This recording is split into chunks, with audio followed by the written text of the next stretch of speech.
കഴിഞ്ഞ ക്ലാസ്സിൽ എന്തൊക്കെയാണ് നമ്മൾ പഠിച്ചത്? തൊഹൂറായ വെള്ളം, തോഹിറായ വെള്ളം, മുത്തനജ്ജിസായ വെള്ളമാണ്. അപ്പോൾ ഇത് ഏതാണ് വെള്ളം? പച്ച വെള്ളം. അപ്പോൾ ഇതോ? ഓറഞ്ച് വെള്ളം. അപ്പോൾ ഇതോ? കഞ്ഞി വെള്ളം. അപ്പോൾ ഇതോ? ഇത്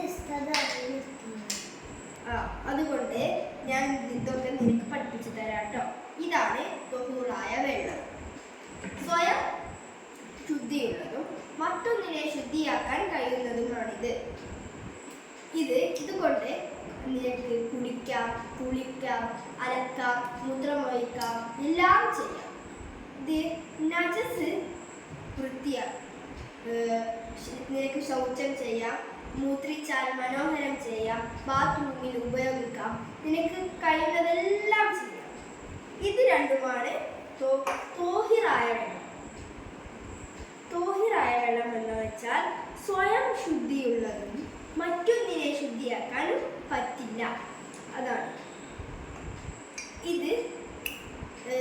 നിനക്ക് കുടിക്കാം, പക്ഷേ സിമാപ്പു നിനക്ക് അലക്കാൻ പറ്റില്ല, കുളിക്കാൻ പറ്റില്ല, ബാത്റൂമിൽ ഉപയോഗിക്കാൻ പറ്റില്ല, മനോഹരം ചെയ്യാനും പറ്റില്ല. ഇപ്പോൾ നിനക്ക് മനസ്സിലായില്ലേ? ഇതാണ് മുത്തനജ്ജിസായ വെള്ളം.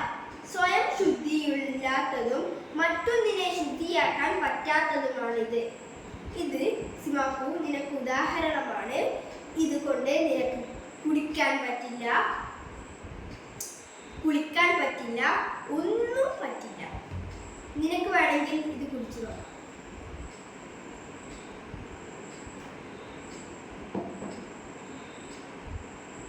ഇതോ